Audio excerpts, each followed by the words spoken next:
তো কেমন আছেন আপনারা? তো আজকে আমরা দেখব মিঠুন চক্রবর্তীর বিশ্ব কাঁপানো 10টা ভাইরাল ডায়লগ। শালা মারবো এখানে, লাশ পড়বে শ্মশানে। Welcome to filmy sonnet.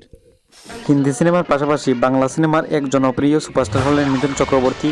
তার সিনেমা মানে প্রচুর অ্যাকশন, সাথে তার গলায় ধুমধাম কিছু ডায়লগ ডেলিভারির দিক থেকে মিঠুন চক্রবর্তী সবচেয়ে এগিয়ে। আমি খবর দেখি না, খবর পড়ি না, খবর তৈরি করি।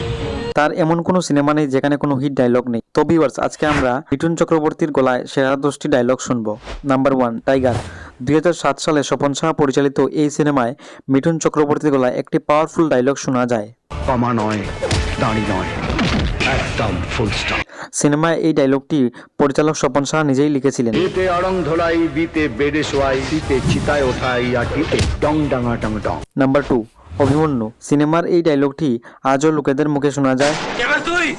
অভিমন্যু নাগ, বালি বোড়াও নয়, জল ঢোড়াও নয়, জাত গোখরো, এক বলে ছবি। 2006 সালে স্বপন সাহা পরিচালিত এই সিনেমায় অভিনয় করেছিলেন মিঠুন, দেবশ্রী, যিশু ও ছোট্ট ঐন্দ্রিলা। সিনেমার দমদার এই ডায়লগটি লিখেছিলেন এন.কে. সলিল। নাম্বার 3, তুলকালাম। তুলকালাম সিনেমার এই ডায়লগটি ছিল তখনকার সময়কার সবচেয়ে হিট ডায়লগ। তুফান বছরে একাধবার আসে, যখন আসে তখন প্রলয় ঘটে। 2007 সালে হরনাথ চক্রবর্তী পরিচালিত মিঠুন রচনা অভিনীত এই সুপারহিট অ্যাকশন সিনেমাটি যখন মুক্তি যায়, পেয়েছিল। এই সিনেমার ডায়লগ লিখেছিলেন এন.কে. সলিল। তখন ভগবানও তার অস্তিত্ব খুঁজে বেড়ায়। নাম্বার 4, বারুদ। বারুদ সিনেমার এই ডায়লগটিও ছিল বেশ জোরদার। ইন দা ভোগ অব মা,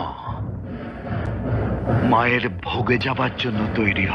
বাংলা সিনেমায় এ ধরনের ডায়লগ এর আগে কখনো শোনা যায়নি। এর বেশিরভাগই ক্রেডিট কিন্তু মিঠুন চক্রবর্তীর। 2004 সালে ভারত সিনেমাটি মুক্তি পেয়েছিল। আবারও সিনেমার স্ক্রিনপ্লে ডায়লগ লিখেছিলেন এন.কে. সলিল। নাম্বার 5, গুরু। মিঠুন চক্রবর্তীর গলায় যে কোনো ডায়লগ শুনতে ভালো লাগে, যেমন এই ডায়লগটিও। আমার এক কথা 100 কথার সমান। 2003 সালে স্বপন সাহা পরিচালিত এই অ্যাকশন ছবিটিতে মিঠুনের সাথে ছিলেন যিশু, রচনা আরও অনেকে। গুরু সিনেমার সুপারহিট ডায়লগটির সাথে বিজিএম ছিল দুর্দান্ত। নাম্বার 6, আমি সুভাষ বলছি। 2011 সালে মিঠুন চক্রবর্তীর গলায় এই ডায়লগটি শোনা গিয়েছিল। আমি বাঙালি, আমি গর্বিত, আমি বাঙালি। রক্ত গরম করা এক ডায়লগ ছিল এটি। সিনেমার এই ডায়লগটি বর্তমানেও বাঙালিদের কাছে খুব স্পেশাল হয়ে আছে। নাম্বার 7, মহাগুরু। নার্সারিতে শুরু, হাফ প্যান্টে গুরু, সেটা আমি দেখেছি। আর ফুল প্যান্টে মহাগুরু। মহাগুরু। 2007 সালে অনুপ সেনগুপ্ত পরিচালিত এই সিনেমায় মিঠুনের সাথে অভিনয় করেছিলেন দেবশ্রী, যিশু।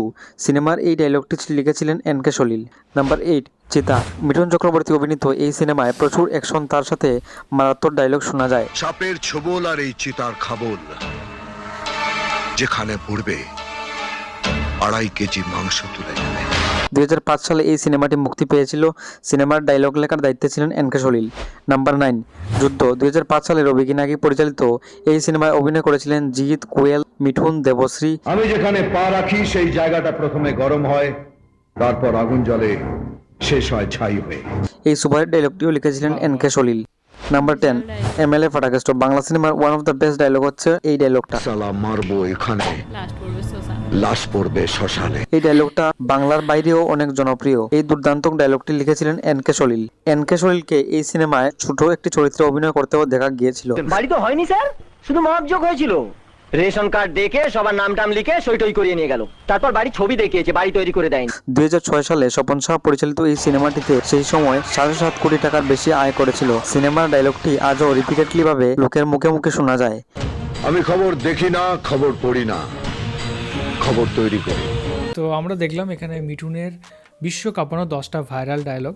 এখানে অনেকগুলো ডায়লগ ছিল যেগুলো হচ্ছে অনেক রকম বহু প্রচলিত। আর সত্যি কথা বলতে এই ডায়লগগুলো একমাত্র এই সিনেমাগুলোতে বা এই মিঠুন চক্রবর্তীর মুখেই কিন্তু মানায়। এখন কিন্তু এই ডায়লগগুলো চলবে না এখনকার টাইমে। এখন আবার অন্যরকম ডায়লগ আবার দিতে হবে হয়তো।